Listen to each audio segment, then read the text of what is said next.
느지막한 이 나이에 저의 이야기를 들려드리고자 용기 내어 봅니다. 저는 예순을 바라보고 있는 두 아들의 엄마입니다. 지금 생각해보면 어려서부터 부유한 집안에서 나고 자란 탓에 어려서는 몰랐던 세상 풍파를 모두 겪으며 뒤늦게 철이 늦게 들었어요. 젊을 적 이야기지만 제 결혼을 축복해준 이는 없었어요. 제 집안에 비해 너무도 기우는 남자를 사랑했기 때문이죠. 제 남편은 참으로 가진 것이 없었어요. 그렇기에 제 집안에서는 반대가 무척 심했답니다. 하지만 어린 나이에 제 마음보다 중요한 게 뭐 있겠어요. 사랑이 전부라 여긴 저는 집안을 등지면서까지 남편을 택했어요. 우리 부부는 결혼 후 정말 열심히도 살아냈어요. 예나 지금이나 가난은 정말 산지옥이나 다름없으니까요.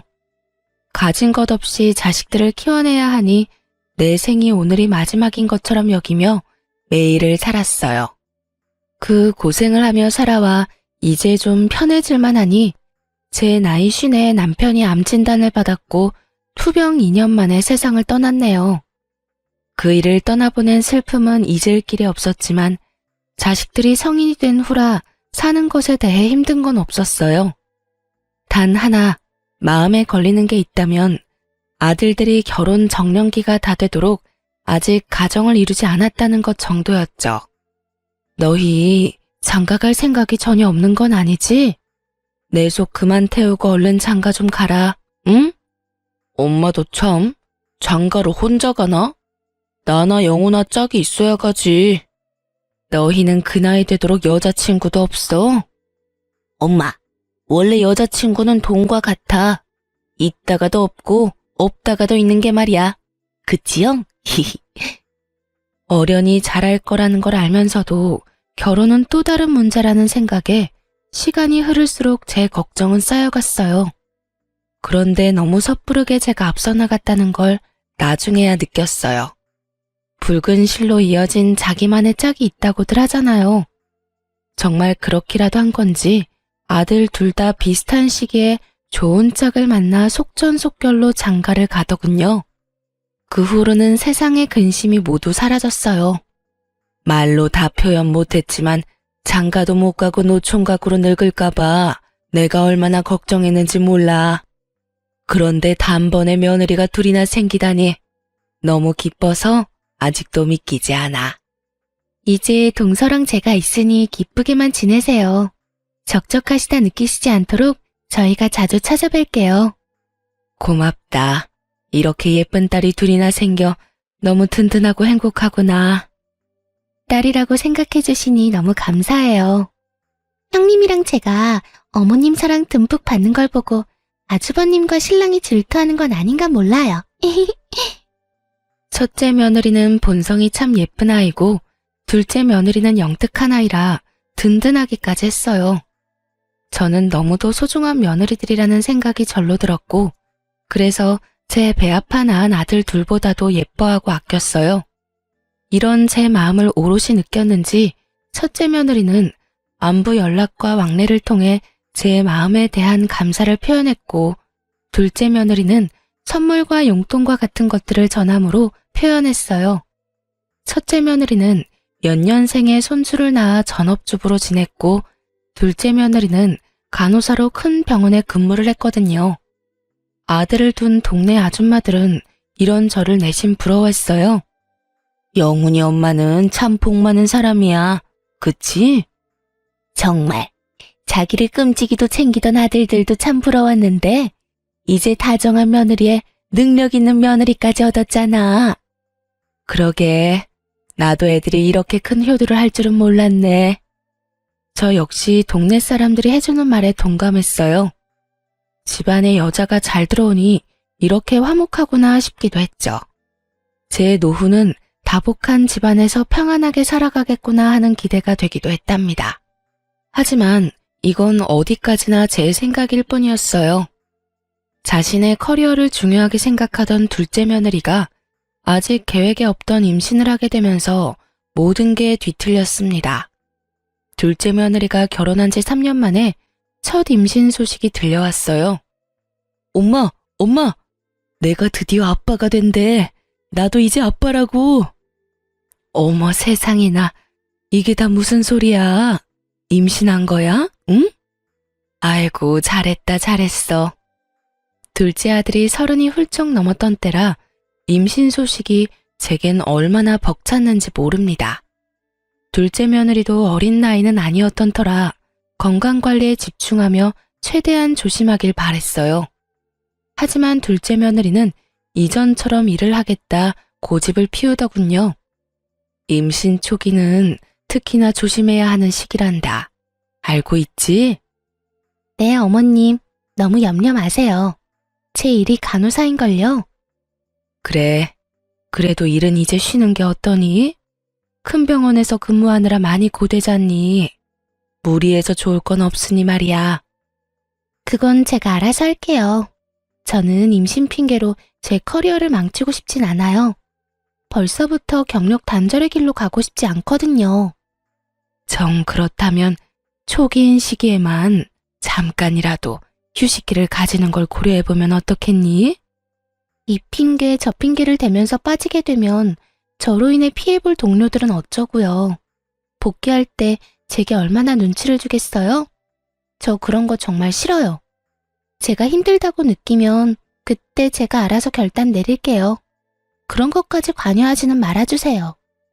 말려도 봤지만 너무도 완강해 쉽지 않았어요. 결국 며느리는 이전처럼 일을 나갔어요. 저는 그런 둘째 며느리와 아이가 걱정되어 집에서라도 편히 쉴 수 있도록 해줘야겠더라고요. 그래서 둘째 며느리 모르게 아들에게 당부했어요. 아들, 네가 세아가 힘들지 않도록 잘해야 한다. 밖에서 진을 빼고 오니까 되도록 네가 집안일에 신경 써. 내 둘째 며느리 고생시키지 말라 이 말이야. 알겠지? 엄마, 조금 서운하다. 나도 엄마 아들이거든. 아유, 내 귀한 아들인 걸 누가 몰라. 임신 초기엔 호르몬 변화 때문에 가만히만 있어도 힘들어. 그런데 일까지 한다고 하니 오죽하겠니? 너도 힘들겠지만 그래도 눈 딱 감고 무조건 잘 챙겨줘. 여자는 임신했을 때 기억이 평생 가는 거야. 알겠어. 그래야 아내도 편하고 엄마도 편하다는데 내가 못할 것도 없지. 저는 둘째 며느리가 혹여나 제 연락에 스트레스를 받을까봐 안부 연락도 줄일 정도로 무척이나 신경 썼어요. 매주마다 직접 창거리를 만들어 아들에게 보낼 정도로요.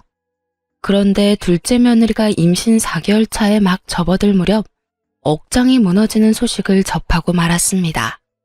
바로 둘째 며느리의 유산 소식이었어요. 엄마, 아이가 유산됐대. 실은 엄마가 더 불안해할까봐 말은 안 했지만 저번 주에 복통이랑 피비침이 있어서 병원에 다녀왔었어. 그런데 결국엔 이렇게 되고 말았어요. 아이고, 어쩜 좋아? 세아가는 좀 어때? 괜찮니? 다행히 씩씩하게 잘 있어. 일 쉬면서 며칠 몸 관리하기로 했으니까 걱정 마. 엄마가 많이 고대했는데 어쩌지? 지금 그게 뭐가 중요하니? 내 아들과 며느리가 얼마나 상심이 클까? 아휴, 가여운 것. 어쩜 좋니? 너무 안타까웠고 또 둘째 며느리가 힘들어할 걸 알기에 마음이 무거웠어요. 유산도 출산과 다를 것 없이 몸조리를 해야 한다고 하더라고요. 그래서 제가 직접 건강에 좋은 음식을 이틀에 걸쳐 준비했어요. 그렇게 양손 가득 챙겨 둘째네 집으로 찾아갔죠. 그런데 아무리 배를 눌러도 인기척이 들리지 않는 거예요. 저는 혹여 둘째 며느리가 상심이 커 우울감에 빠져있는 건 아닌가 하는 불안감이 엄습했어요. 그래서 아들에게 연락해 상황을 설명하고 도어락 번호를 넘겨받았죠. 급히 현관을 열고 들어갔는데 이 무슨 일인가요? 집에서 쉬고 있어야 할 둘째 며느리가 보이지 않는 겁니다. 놀란 마음에 둘째 며느리에게 연락했더니 정말 황당한 소리를 하더군요. 얘, 너 지금 어디니? 네? 저 병원 출근 중인데 왜 그러세요? 휴가 중에 출근은 무슨 출근이야? 아직 그렇게 무리하면 안 되는 건 모르니? 당장 집으로 돌아오렴. 어서. 집에만 있으니 답답해서 그냥 휴가 반납했어요. 어머님, 걱정 끼쳐 죄송해요. 저 이제 괜찮아요. 신경 쓰지 않으셔도 돼요. 저 다 회복됐어요. 그래도 잘 쉬어야 하는데. 네 걱정에 반찬 이것저것 싸왔으니 끼니라도 잘 챙기렴. 며느리는 너무 대수롭지 않아 보였어요. 그래서 처음에는 기분이 영 좋지 않더라고요. 그런데 대화를 곱씹어 보니 착잡한 마음에 집에서 쉬는 것도 마다하고 일을 하려고 하는 건 아닌가 하는 생각이 들어 더욱 걱정이 밀려왔어요. 그 뒤로 둘째 며느리가 무리해서 건강이라도 나빠질까봐 보약까지 지어서 보냈을 정도로 정성을 쏟았어요. 첫째 며느리까지 저를 도와 둘째 며느리를 챙겼고요. 그런데 딱 2달 후 둘째 아들이 씩씩거리며 집에 찾아와서 분노를 쏟아내는 게 아니겠어요? 간만에 왔는데 기분이 영 안 좋아 보이네? 무슨 안 좋은 일 있어? 엄마, 나 아무래도 결혼을 잘못한 것 같아. 정말 화가 나 미치겠어.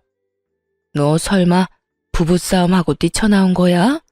으휴, 내가 못 살아. 워낙 둘째네가 둘 다 고집이 있는 편이라 저는 의견 충돌이 좀 있었나 보다 생각했어요.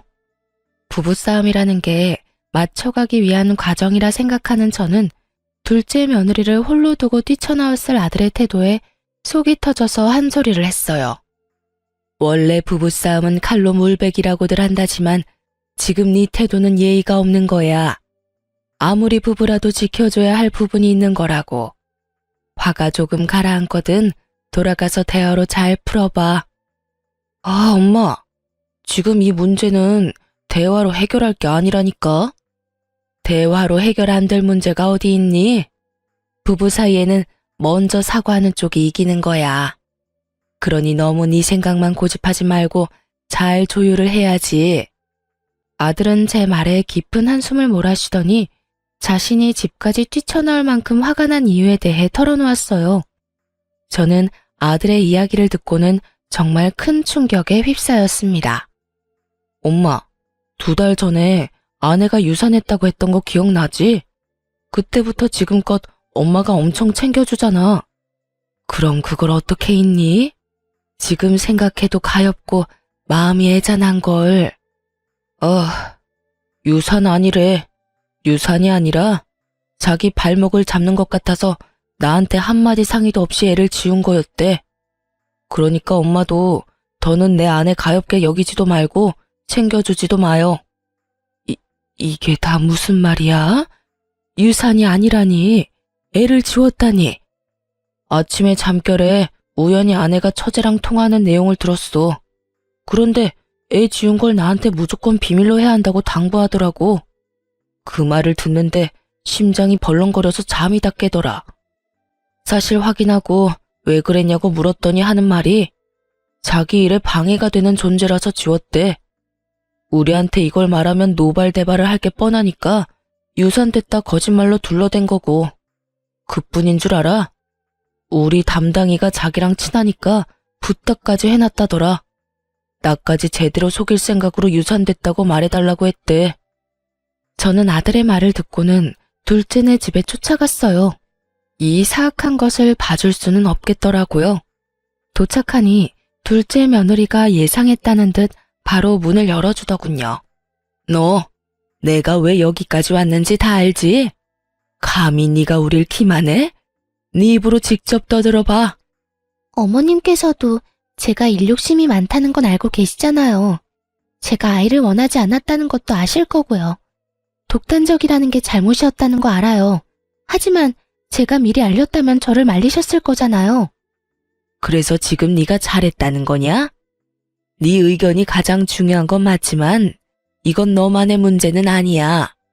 그런데 어떻게 이 중대한 일을 멋대로 결정하고 행할 수 있어? 그것도 남편인 내 아들에게 숨기면서까지. 지금처럼 이러실 것 뻔한데 저라고 뭐 방법이 있어요? 유산이라고 둘러댄 제 마음은 편했겠냐고요. 저는 형님처럼 구질구질하게 살기는 싫어요, 어머님. 자식이 우선이라고 내 삶을 내려놓고 희생하는 건 바보 같은 짓이죠. 저는 제 자신이 그리고 제 일이 가장 먼저예요.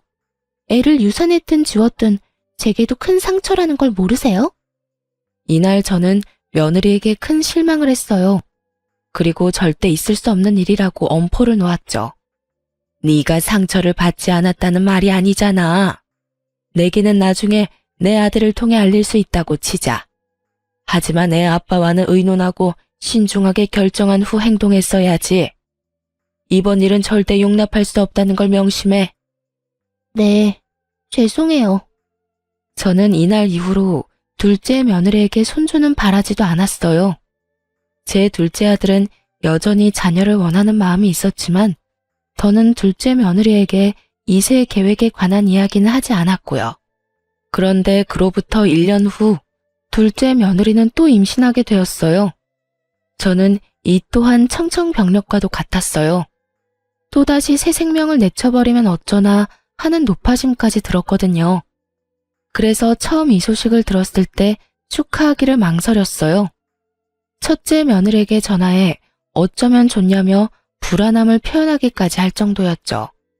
둘째 임신 소식 너도 들었니? 네, 어머님. 안 그래도 좀 전에 동서랑 통화했는걸요. 별 말은 없고? 나는 불안해서 아직 연락도 못하고 이러고 있지 않니? 아, 어머님께서 낙심이 크셨었죠. 이번은 다를 거예요. 동서도 기뻐하는 것 같았는걸요. 첫째 며느리의 말을 듣고서야 둘째 며느리를 만나 이야기를 들어볼 용기가 생겼어요. 임신 축하한다, 아가. 저기, 내가 온 진심을 다해 축복해줘도 되는 게 맞니? 그럼요, 어머님. 임신했다는 사실이 너무도 가슴 벅차요. 1년 전 그 순간들이 큰 후회로 남았어요. 이 아이만큼은 제가 어떻게든 지킬 거예요. 잘 생각했다. 너무 다행이야. 그렇게 생각해줘서 고맙구나, 정말. 저는 둘째 며느리를 얼싸안으며 오롯이 기쁨을 표현했어요. 둘째 며느리는 제게 말한 것처럼 임신 기간 동안 먹는 것 하나까지 관리하며 아이를 맞이할 준비를 해나갔어요. 물론 만삭 전까지 일을 쉬지 않고 쭉 해나갔지만 저는 그것까진 말릴 생각은 없었어요. 일이 중요한 아이라는 걸 이제는 너무 잘 알았으니까요. 그렇게 서로를 이해하며 지내는 동안 시간은 훌쩍 흘러 순탄하게 아이를 출산할 수 있었어요. 둘째 며느리는 육아휴직까지 내고 육아에 전념했죠. 그 모습이 당연한 것임에도 어찌나 대견스럽던지 제가 두 팔 걷어붙이고 나서서 육아를 자주 도와줬어요. 그땐 어렵게 얻은 손주라고 생각하니 더 귀하게만 느껴졌어요. 첫째 며느리가 내색하지 않았지만 서운해할지도 모르겠다는 생각이 들 정도로 둘째네에게 많은 공을 들였어요. 며느리는 아이가 9개월쯤 되었을 무렵 육아휴직이 끝나 복귀하여 다시 일하기 시작했어요. 그때부터는 제가 정말 육아를 도맡아 했다고 표현할 정도로 아이를 제가 돌보았죠. 사돈댁도 며느리만큼이나 일욕심이 많은 분이라 활발하게 경제활동을 하고 계셨기에 저 말고는 아이를 챙겨줄 리가 딱히 없기도 했거든요. 며느리나 아들이 그 어린애를 기관에 맡기는 것도 불안해했고요. 그런데 막내 손주가 돌이 막 지났을 때 제 건강이 급격하게 안 좋아졌어요. 원래도 골다공증과 고지혈증 같은 나이가 들면 자연히 생기는 여러 질병을 앓고 있던 터라 전적으로 육아를 하는 것이 제게 큰 무리가 되었던 것 같았어요. 그래서 고심 끝에 저는 둘째 부부에게 요양을 하러 다녀오겠다며 털어놓았죠. 내가 원래도 부실한 편이었잖니. 나이도 나이고 여기에 육아까지 돕겠다며 나섰더니 짧은 시간 동안 건강이 많이 나빠졌어. 그래서 1, 2년 정도 고향에 가서 좀 쉬고 올까 한다. 네? 이렇게 갑작스럽게요? 그럼 저희는 당장 아이를 어떻게 해요? 미안하게 됐구나. 몇 년 내려가 요양하고 와서 다시 도울 거니까 그때까지만 너희가 좀 고생해주렴. 둘째 부부는 제 말에 난감한 표정을 지었어요. 아니, 정확히는 둘째 며느리가 곤란하다고 말하고 싶은 표정이었죠. 엄마, 요양을 해야 할 정도로 몸이 안 좋은 거야? 고향에 이제 다른 식구도 없는데 혼자 내려가서 괜찮겠어? 너희가 걱정할 정도는 아니야.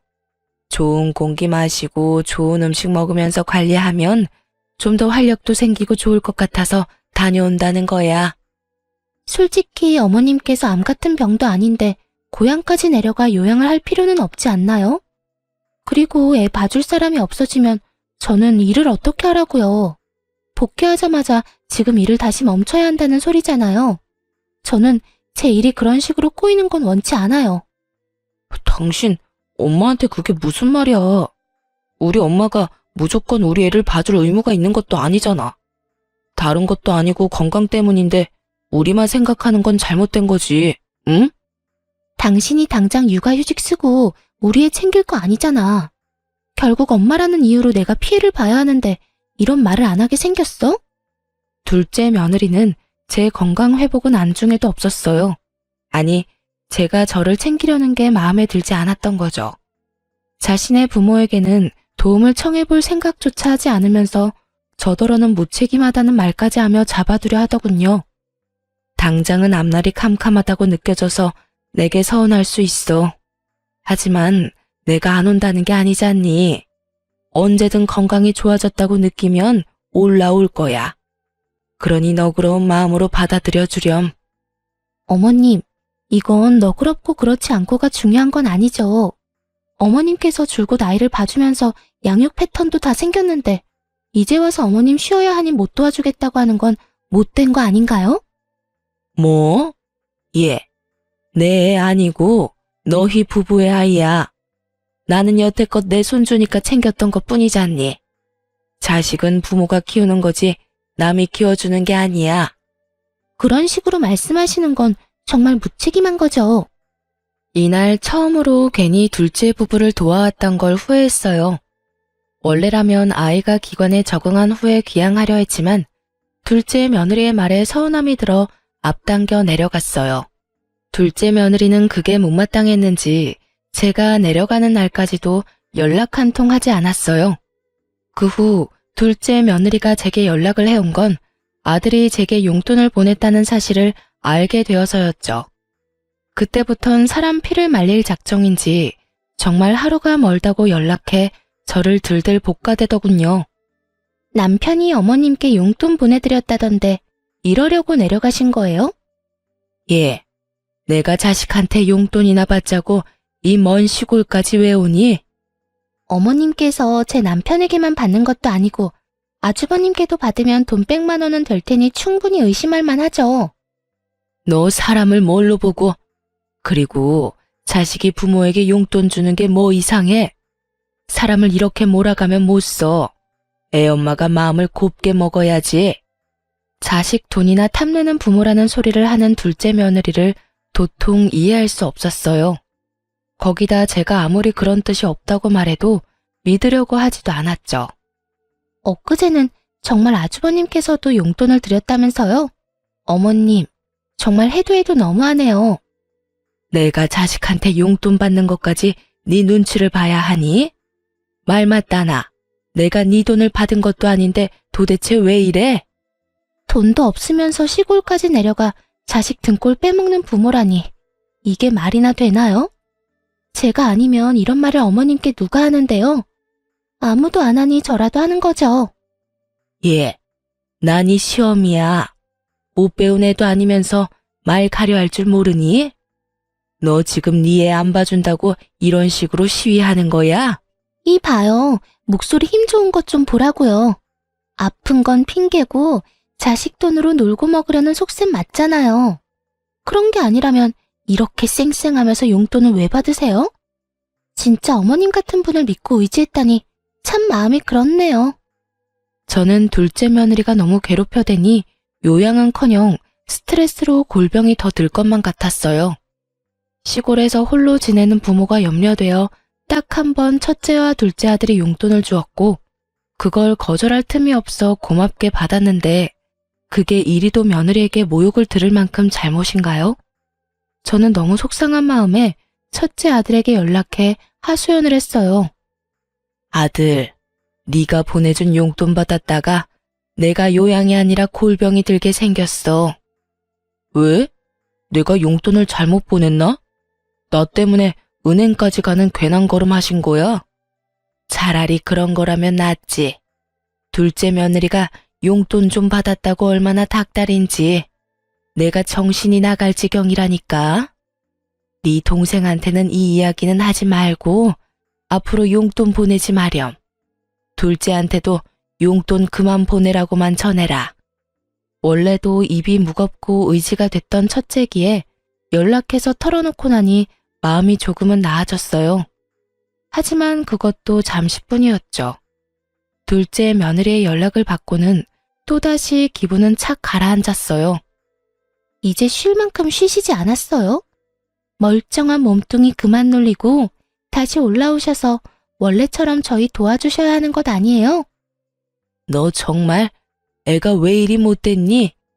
네가 날 꾀병 부린다고 여기는 것까진 구구절절 설명할 생각이 없으니 넘어간다 치지만 정도껏 해야 할 것 아니야. 아, 방금 꾀병이라고 인정하신 거죠? 내가 이럴 줄 알았어. 자식들한테 돈 받고 싶어 구실 만들었던 게 맞네. 자식한테 용돈이 받고 싶거든 보탬이 되셔야 하는 것 아니에요? 이렇게 뻔뻔한 방법으로 용돈을 갈구하는 건 죄예요, 죄. 저는 보탬이 되라는 말에 열이 확 뻗쳤어요. 당돌한 아이라는 걸 알았지만 이렇게 못된 생각을 가졌을 거라곤 꿈에도 몰랐네요. 네, 시간이 꽤 흘러 제가 간과했던 거죠. 자기 일에 방해가 된다고 자신의 아이까지 말없이 지우내라는 걸요. 저는 며느리에게 이만했으면 그만하라고 경고했어요. 하지만 둘째 며느리는 멈추지 않았죠. 하루빨리 올라와서 절 돕는 게 좋으실 거예요. 자꾸 이런 식으로 저 힘들게 만들면 애만 두고 확 가출해버릴 줄 아세요? 뭐야? 그게 애엄마가 할 소리니? 너 정말 정도가 없는 애구나. 엄마라고 다 고분고분 희생할 필요는 없잖아요. 엄마 없는 애로 키우고 싶은 게 아니라면 어머님도 그 얕은 수작 그만 부리시고 올라오세요. 혹시 알아요? 그러면 제가 용돈이라도 좀 더 쥐어줄지. 장작 한 달을 꼬박 둘째 며느리에게 시달렸고 결국 아이까지 거론하며 저를 협박했어요. 저는 그 협박을 참지 못하고 몇 시간을 달려 둘째네 집에 쫓아갔습니다. 어머 어머님, 손주 사랑이 대단하시네요. 아니면 용돈 더 준다는 말에 오신 건가? 무슨 이유든 좋아요. 다시 와주셨으니까요. 저는 며느리의 망발에 다짜고짜 얼굴로 손을 날렸어요. 둘째 며느리는 새빨개진 얼굴로 질세라 제게 난리를 쳐댔어요. 보잘것도 없는 어머님이 감히 제 얼굴에 지금 손을 댄 거예요? 이렇게 손을 함부로 놀려서 어쩌려고 이러세요? 저는 뭐 못해서 참고 있는 줄 아시냐고요? 제가 어머님 상대로 신고라도 하면 어쩌려고 이러시는 건데요? 네? 눈을 똑바로 축혀뜨고는 대드는데 살쾡이가 따로 없었어요. 저는 끝까지 기어오르는 둘째 며느리와 오늘은 끝장을 보겠다는 마음으로 물러서지 않았습니다. 그렇게 장장 3시간을 며느리와 육탄전을 벌였고 제 아들이 막내 손주를 하원시켜 데리고 온 후에야 멈추게 되었네요. 아들은 제가 올라온 것도 모자라 우리 꼴을 보고 기겁을 했어요. 엄마, 갑자기 연락도 없이 여기까진 무슨 일이야? 꼴은 그게 다 뭐고 이게 다 어떻게 된 거야? 시험이 알기를 개떡같이 하는 며느리 혼쭐 좀 내주러 왔다. 엄마, 알아듣게 말을 해줘야 이해를 하지. 당신 엄마한테 무슨 잘못 저질렀어? 네 아내가 손주 안 봐주고 기양했다고 어찌나 사람을 들들 볶은 줄 아니? 그뿐이야. 네가 준 용돈 받았다고 사람을 못된 사람 취급하는데 내가 참을 수가 있어야지. 앞으로 너희 일과 나는 별개다. 그런 줄 알아? 저는 자초지종 설명도 없이 무턱대고 둘째네 집을 나와 시골로 내려갔어요. 둘째 아들이 제게 몇 날 며칠을 연락해댔지만 받지 않았죠. 제가 전화라도 받으면 둘째에게 그간 며느리에게 당한 일을 다 쏟아낼까 봐요. 그렇게 지낸 지 일주일쯤 지났을까요? 둘째 아들에게 다시 연락이 왔고 제 기분이 차분해진 후라 전화를 받았어요. 그런데 그 일주일 사이 첫째가 둘째에게 저와 나눴던 대화를 털어놓았는지 며느리가 그렇게 행동한 줄 미처 몰랐다며 살피지 못해 미안하다는 겁니다. 부모라는 게 참 묘하게도 자식이 사과를 하니 가슴이 먹먹하더라고요. 그래서 이제 다 괜찮다고 아들을 한참이나 다독였네요. 그런데 둘째 아들과 통화가 닿은 후부터 둘째 며느리는 더 악덕해졌어요. 제게 폭언을 일삼고 자신을 해코지한 파렴치한 취급을 하더라고요. 손버릇 더러운 분께서 그동안 어떻게 참으셨어요? 제가 또 용돈 운운하면 와서 제 얼굴에 손대실 거죠? 못 베어먹은 티 너무 나니까 소름 끼쳐. 네 이런 태도가 더 끔찍하다는 걸 모르니? 미련한 것. 뭐요? 자식들이 피땀 흘려 번 돈으로 지금 살고 있는 그 허름한 시골집까지 사서 요양하는 주제에 부모래도 다 같은 부모가 아니라더니 어머님처럼 양심 없고 부모 자격 없는 분은 또 처음 보네요. 네가 뭘 안다고 입을 함부로 놀려? 감히 네가 뭔데 부모 자격을 운운하니? 어? 왜 격분하고 그래요? 어머님께서 경제활동한 적 없으시잖아요. 그럼 보나마나 뻔한 것 아닌가요? 그런 건 동네 바보도 알겠네요. 기가 막혀. 참 가족이 뭐라고 이런 망발을 하는 며느리의 전화를 그리도 착실히 받았을까요? 제게 남는 건 고작 울화와 상처일 뿐인데요. 저는 더는 이런 며느리의 장단에 맞춰주지 않겠다 다짐했어요. 아니, 둘째 며느리의 되바라진 태도를 제대로 짓밟아주겠다 마음먹었죠. 그래서 며느리와의 통화가 끝나자마자 둘째에게 곧장 연락했어요. 아들, 내가 문자로 주소 하나 보낼 거야. 쉬는 날 꼭 며느리 데리고 내려오렴. 알겠지? 나흘 뒤 아들은 제 말대로 자기 가족들을 데리고 내려왔어요. 도착해 차에서 내린 둘째 며느리는 풍경을 보고는 기함했어요. 둘째 부부의 눈앞에 펼쳐진 광경은 넓은 앞마당이 있는 300평대의 초호화 단독 주택이었습니다. 네, 바로 제가 지내고 있던 고향 시골집이었어요. 며느리는 놀란 채 말까지 더듬으며 물었어요. 이곳은 도대체 어디예요? 여보, 설명 좀 해봐요. 글쎄, 나도 지금 좀 당황스러워서. 저는 아이들이 도착한 걸 알면서도 조금 늦게 맞이하러 나갔고 큰 단독주택에서 제가 현관을 열고 나오는 걸 보고 둘째 아들과 며느리의 입이 떡 벌어졌어요. 엄마, 이 집은 다 뭐야? 어머님께서 왜 저 집에서 나오세요? 설마 자식들 용돈 주는 걸로 이 호화스러운 집에서 월세로 지내는 거예요? 정말 노망이라도 나셨어요?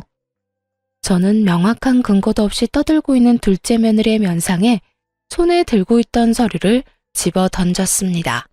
아들이 서류를 주워 살필 때 곁눈질로 보던 며느리는 어떻게 된 거냐며 더 언성을 높여 물었어요. 이게 도대체 어떻게 된 거예요? 어떻게 어머님께 이런 어마어마한 집이 있을 수 있어요? 뭔가 잘못된 거 아니에요? 네? 난 이런 집 한 채 가지고 있으면 안 되니? 왜? 내 자식들 앞으로 대출 받아서 사기라도 했을까 봐? 뭐요? 내가 이럴 줄 알았어. 이 한심한 인간아. 갑자기 인상을 팍 쓰더니 제 아들의 멱살을 잡았어요. 아들들이 대출을 받아줬다고 바로 확신하고 말이에요. 제가 있든 없든 며느리는 이미 그건 상관이 없는 듯 했어요. 눈이 뒤집혀서는 제 아들에게 노발대발해댔어요. 당신의 형제가 여자들 피를 말린다는 거 아니? 너네만 부모 있어? 누구는 부모한테 못해서 안 하는 줄 아냐고. 방 한 칸 딸린 작은 집도 아니고 이 무시무시한 집을 사려고 대출까지 받는 게 말이나 되냐고, 이 정신 나간 놈아. 저도 그 꼴을 보고 분노가 치밀어 참지 못하고 며느리의 얼굴을 밀치며 고성을 쳤습니다. 어디 시어미 앞에서 남편 멱살을 잡아? 정신 나간 건 내 자식이 아니라 너야, 이 멍청한 거사. 도대체 시어미 알기를 어떻게 알기에 이따위 행동을 아무렇지 않게 하는 거냐? 응? 저요? 어머님을 쥐뿔도 없는 분으로 알죠. 경제 활동도 제대로 안 하시던 분이 무슨 수로 이 큰 집을 사느냔 말이에요. 시골에 내려와 지낸다는 이유도 다 이것 때문이었어요? 자식들 돈으로 혼자 팔자 펴고 살려고? 쥐뿔도 없는 건 내가 아니라 너겠지. 내 재산이 얼마가 됐던 내게 10원 한 푼 안 가게 할 테니 각오해라. 어차피 내 남편 재산이 곧 내 재산인 거 몰라요? 그리고 어머님께서 자식들에게 물려줄 재산이 어딨어요?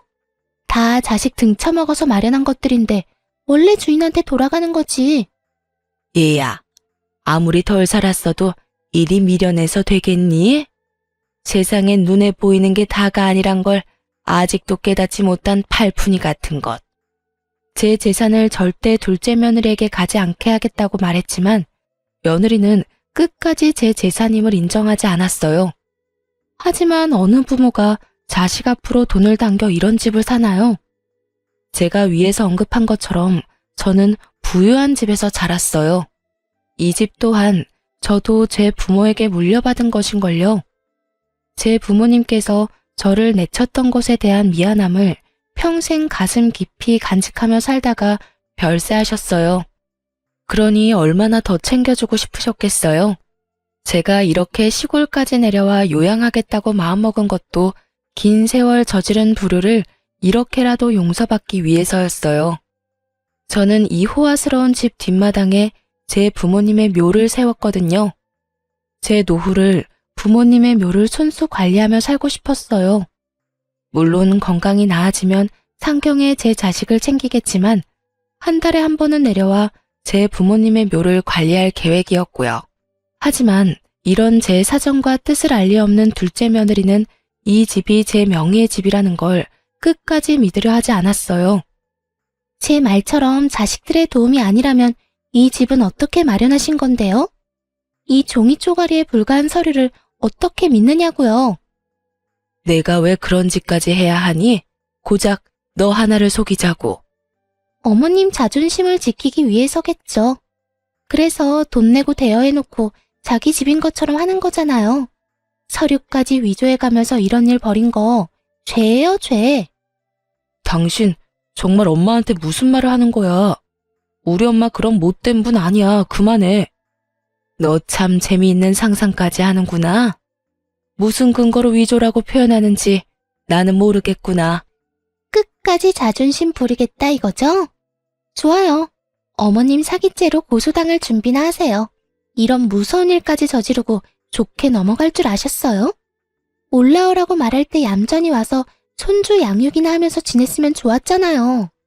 양육하기 싫어 수작 부리다 콩밥까지 먹게 생겼으니 어떡해요? 말하는 꼴이 아주 되바라져서는 신고해 볼 테면 해봐 어디. 네가 바라는 대로 되는지 한번 보자꾸나. 엄마까지 왜 이래? 며느리가 이렇게 끝까지 큰 소리를 칠 수 있었던 이유는 아마도 아들도 이 집에 대한 존재를 몰랐기 때문이겠죠. 며느리는 이날 돌아가서 정말 저를 신고했습니다. 물론 이 일로 제가 스트레스를 많이 받기도 했지만 결과적으로는 제 땅이라는 것만 제대로 증명된 채 며느리가 바라던 모습은 안타깝게도 전혀 없이 흐지부지 끝이 났죠. 그런데 이 일을 계기로 둘째 며느리가 저를 대하는 태도가 바뀌었어요. 어머님, 제가 큰 실례를 범했었죠. 저 지금 정말 많이 반성하고 있어요. 앞으로는 어머님 말씀만 믿으며 지낼게요. 얘가 왜 이래? 원래 하던 대로 하렴. 이미 네 본 모습을 다 알았는데 이런다고 뭐가 바뀌니? 아이, 어머님, 말씀을 왜 그렇게 하세요? 제 본 모습이라니요. 그땐 제가 미쳤었던 거예요. 일과 육아에 치이다 보니 정신이 어떻게 됐던 것 같아요. 제가 그동안 쏟아낸 망언은 뭘 몰라서 했던 거니 마음에 담아두지 마셔요. 제가 앞으로는 정말 잘할게요. 그렇게 내숭 부릴 것 없다.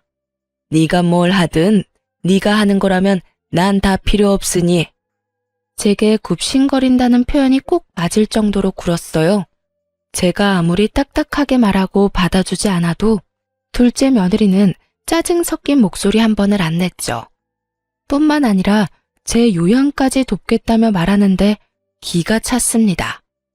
어머님, 이참에 제가 요양을 도와드릴까요? 제가 간호사니까 어머님께도 큰 도움이 되지 않겠어요? 어머님 마음만 풀리신다면 제가 지금 하는 일도 그만두고 당장 어머님 계신 곳으로 내려갈게요. 진심이에요. 너 정말 네가 날 챙긴다는 핑계로 내려와 있으면 내 아들과 손주는 어떻게 지내라는 거니? 제가 아이를 데리고 내려가야죠. 아이도 할머니와 함께 지내는 걸 좋아할 거예요. 어머님도 우리 애 보면서 지내면 활력이 생기지 않겠어요? 아, 물론 어머님께 애를 보라는 건 아니에요. 그럼 지금 나 하나 때문에 내 아들과 손주를 떼놓겠다. 이 말이니? 너 정말 생각이 있는 애니 없는 애니? 아이에게 아빠가 얼마나 중요한지 몰라? 며느리의 말에 저는 속에서 천불이 났어요. 그 손주 하나를 보기 위해 제 아들이 입은 상처의 크기가 어떠하며 제가 어찌나 귀하게 챙겼던 아이인가요. 그런 아이를 떼놓을 생각까지 한다뇨. 그런데 더 화가 났던 건 제 말의 요지를 파악하지 못하는 아두남이었어요. 아니, 제 말을 이해할 생각도 하지 않았다는 게 맞는 거겠죠. 애 아빠는 주말에 내려와서 보고 가면 되는 거잖아요. 그리고 어머님, 돈이 있어야 자식도 키우는 법이에요. 지금 굳이 중요한 건 그 돈을 품고 있는 어머님이죠. 말도 안 되는 소리를 잘도 떠드는구나. 됐다. 이런 이유라면 다시 연락할 필요 없어. 내 아들이 내 손주와 떨어져 지내는 꼴은 내가 못 본다. 하지만 아픈 어머님을 어떻게 혼자 두나요? 그리고 그간 제가 못한 걸 만회하려면 내려가서 어머님을 보필해야죠. 필요 없대도 넌 네 일이나 하면서 네 가정에나 충실하렴. 어머님, 거절만 하지 마시고 잘 생각해 보세요. 늙을수록 곁에 사람이 있어야 한다는 것 아시잖아요. 그리고 저도 이게 다 제 아이를 위한 거라니까요. 제게 못했던 걸 용서받고 예쁨을 받아야 어머님 재산이 제 아들에게까지 유용하게 쓰이는 거잖아요. 며느리는 시답지 않은 소리들을 해대며 제 재산에 관심을 표현했어요. 하지만 저는 이 속물이 소름이 끼칠 지경이었죠. 한 일주일은 저를 설득하려 나긋이 말했지만 개벌은 난 못 준다고 시간이 좀 지나니 슬슬 본 모습을 보였어요. 자신의 생각대로 해줘야 한다 강요했고 더 나아가 자기를 무시하는 거냐며 큰 소리를 쳐댔어요. 그뿐인가요? 망발도 서슴없이 쏟아냈습니다. 거절도 정도껏 해야죠. 돈 좀 있다고 이렇게 사람 무시해도 되는 거예요? 저요, 어머님 며느리예요. 가족이라고요. 제가 일까지 포기한다고 했으면 좀 속는 셈 치고 넘어가 줄 순 없나요? 내가 왜 그래야 하니? 그리고 내가 언제 널 무시했어? 무시라면 아마 네 연락을 고의적으로 받지 않았겠지. 전화를 받아서 대놓고 무시를 하는 거잖아요. 제 일까지 포기한다는 게 어떤 의미인지 모르세요? 제가 그 정도로 노력을 쏟고 있다는 거잖아요. 어머님 정말 그러는 거 아니에요. 너 참 웃긴 애다. 너야말로 그러는 거 아니지. 내 재산 여부를 몰랐을 땐 그렇게 되바라지게 굴더니 내가 봐주고 넘어가니까 그래도 되는 줄 아니? 적당히 하렴. 봐주는 것도 정도가 있는 거야. 내가 다른 사람은 몰라도 네 도움은 받을 일 없을 거니 그런 줄 알렴. 나도 이제 당신 도와줄 맘 없어. 돈 좀 있다고 나 무시하는 사람한테 나도 잘 보일 생각 없다고. 빨리 이 세상 떴으면 싶은 마음뿐이거든. 어차피 내 남편한테 재산 넘어가면 그 돈이 다 나한테 오는 거잖아. 그러니 내 재산이나 다를 바가 없다고. 당신 마음대로 재산 분할을 하는 게 될 줄 알아? 내가 무슨 수를 써서라도 당신이 빨리 세상 뜨게 만들 거야. 알아? 이 통화 이후에도 둘째 며느리는 저를 저주하는 듯한 내용이 가득 담긴 문자들을 수도 없이 보냈어요. 돈에 눈이 뒤집혀 제 죽음까지 운운하는 며느리를 더는 좋게 넘어갈 수 없었죠. 그 주 주말 저는 온 식구를 다 불렀습니다. 둘째 부부까지도요. 둘째 며느리는 자신의 말에 제가 겁이라도 먹은 줄 아는지 기고만장한 표정까지 하고 있더군요. 아무것도 모르는 첫째 며느리는 간만에 절 만난다며 손수해온 제철 음식들을 양손 가득 챙겨왔고요. 그런데 둘째 며느리가 이런 첫째 며느리에게 버르장머리 없이 또 입을 나불댔어요. 형님은 멍청하고 눈치가 없네요. 지금이 어떤 자리인 줄 알고 이런 냄새나는 음식을 챙겨와요? 이래서 집에만 있는 여자들은 안 된다니까. 동서, 무슨 말이 그래. 오랜만에 어머님 뵙는 거라 좀 챙겨왔을 뿐인데 내가 동서한테 그런 말을 들을 필요는 없지 않아? 제 말은 오늘 이 자리가 모여서 밥이나 먹자고 마련한 자리가 아니라는 뜻이에요. 그런 걸 파악도 못하고 온 형님이 미련해 보이잖아요. 둘의 대화를 듣다 못한 제가 둘째 며느리에게 한 소리 하려던 순간 집에 손님이 찾아왔어요. 바로 부모님의 재산을 관리해 주셨던 변호사였죠.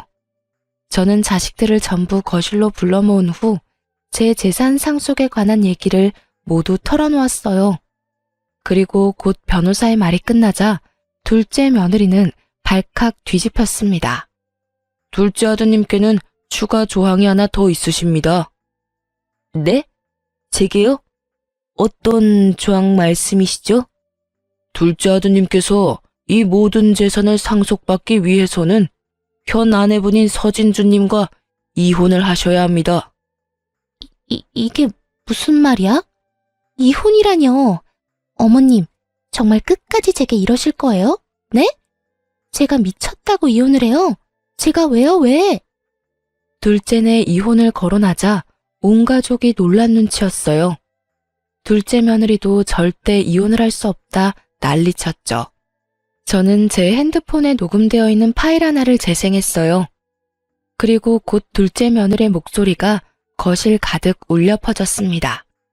제 죽음을 고대한다는 둘째 며느리의 망언이 말이에요. 그리고 전 며느리가 제게 보냈던 문자들을 전부 공개했어요. 그뿐일까요? 아들과 함께 둘째 며느리가 처음 집에 내려왔던 날 저희가 나눈 대화가 담긴 CCTV 영상까지도 전부 보여주었어요. 이 모든 사실을 가족들에게 낱낱이 밝히고 나서야 둘째 며느리는 사색이 된 얼굴로 힘없이 바닥에 주저앉았습니다. 아들들은 둘째 며느리에게 사람도 아니라며 분노했어요. 온 식구가 둘째 며느리의 만행과 욕심을 알게 되자 둘째 아들은 재산 때문이 아니라 자신과 저를 위해 이혼하겠다고 나섰어요. 당신이 뒤에서까지 어떻게 이래? 우리 엄마한테 이런 몹쓸 말을 쏟아낼 수 있냐고. 여보, 이건 모함이야. 처음부터 내가 그런 식으로 굴었던 건 아니라고. 날 좀 믿어줘. 내 말 좀 먼저 들어봐. 네가 하는 말을 내가 어떻게 믿어? 이렇게 증거들이 다 있는데 내가 무슨 수로 네 말을 믿어? 우린 이제 끝이야. 이혼이라고. 아들은 그 길로 이혼 소송을 걸었어요. 변호사를 통해 며느리에게는 내 아들 재산을 한 푼도 넘어가지 않도록 부탁했고 양육권도 넘어가지 않도록 힘을 써달라고 말했어요. 둘째 며느리는 양육권을 가지고 끝까지 물고 늘어졌어요. 하지만 이미 제 휴대폰에는 아이보다 돈이 우선이라는 며느리의 무수히 많은 말들이 담겨 있잖아요. 결국 자신의 말이 자기의 발목을 잡았고 양육권도 아들이 넘겨받게 되었습니다. 이혼당한 며느리는 양육권까지 빼앗긴 뒤에야 자신에게 남은 게 하나도 없다고 느낀 건지 아들에게 애원하기 시작했어요. 나 재산 한 푼 없어도 돼. 돈 다 당신이 가져. 홧김에 한 몇 마디 말 때문에 양육권까지 빼앗기고 나 이렇게 모든 걸 다 잃고 떠날 수는 없어. 우리 이혼 엎으면 안 될까? 내가 정말 지금부터라도 잘할게. 응? 난 당신 같은 아내 필요 없어. 이제 와서 후회하는 척 이렇게 질척대지 마. 여보 제발 이렇게 허무하게 날 내치지 말아줘. 아들은 전 며느리의 애원을 끝까지 들어주지 않았어요. 그러니 제게 찾아와 무릎까지 꿇고는 싹싹 빌더군요. 어머님, 제가 다 잘못했어요. 저 이렇게는 못 끝내요. 남편의 재산은 하나도 탐내지 않을게요. 그러니 저 좀 다시 받아주세요. 저 이렇게 이혼 못해요. 이런 결말이라 유감이구나. 하지만 나는 널 더는 가족으로 여기며 살고 싶지 않아. 지금이라도 네 본 모습을 우리 가족이 알고 널 떨쳐낸 것이 무척이나 다행스럽다고 생각하니까 말이야. 어머님, 제발요. 앞으로는 정말 고분고분한 며느리로 어머님과 남편의 생각이 곧 제 생각이라 여기며 살게요. 일을 하지 말라시면 일도 안 하고 주부로 최선을 다하며 지낼게요. 그러니 제발 저 좀 받아주세요. 전 며느리가 아무리 제게 매달려도 저는 굽히지 않았어요. 왜냐면 며느리가 이렇게까지 하는 것도 다 제 아들의 경제력 때문이라는 걸 저는 아니까요. 그 후에도 꽤 긴 시간 저희에게 찾아와 자길 받아달라 청했어요. 하지만 저나 아들이나 둘 다 거들떠도 보지 않았습니다. 손주가 어리니 면접 교섭일에 아들이 직접 아이를 보여주곤 했는데 그때마다 많은 핑계를 대며 매달렸어요. 한 번은 최후의 수단이라며 아이와 둘이 시간을 보낼 때 아들 모르게 아이를 데리고 자취를 감췄던 적이 있어요. 그날 아이를 찾기 위해 난리도 아니었죠. 그리고 결국 그 경솔한 행동으로 다시는 아이와 단둘이 보내는 시간조차 사라졌답니다. 지금은 제 단독주택에 한 달에 한 번씩 아이들이 내려와 추억을 쌓으며 즐겁게 지내고 있어요. 둘째 아들은 손주를 데리고 제 집으로 완전히 내려왔고요. 제가 그동안 맘고생했을 걸 생각하면 미안하다며 어찌나 저를 챙기는지 몰라요. 저는 아들의 챙김을, 아들은 저의 챙김을 받으며 서로 도우며 지내니 마음도 한결 편하고 웃을 일도 많아요. 그렇기에 지금의 제 전원 생활은 너무도 만족스럽네요. 집에 아이가 있으면 분위기부터가 다르잖아요. 제 막내 손주가 저의 행복이랍니다. 아이가 엄마의 빈자리를 느끼지 않았으면 해서 열심히 노력 중이며 아이에게 이런 제 마음이 닿길 바래요. 엄마의 역할이 얼마나 중요한지 잘 알기에 요망한 며느리라도 아이에게 최선을 다할 준비가 된다면 언제고 용서할 준비는 되어 있어요. 물론 제 가족으로 다시 받아들일 순 없지만 아이의 엄마로서는 인정할 수 있게 되겠죠. 부디 이혼당한 둘째 며느리가 혼자가 된 삶을 통해 소중함에도 우선순위가 있고 그걸 지키기 위해 어떤 마음과 노력이 필요한지 깊이 깨닫는 날이 오길 바라봅니다. 제 사연을 들어주신 시청자분께 감사의 말씀 전하며 이만 마칩니다. 감사합니다.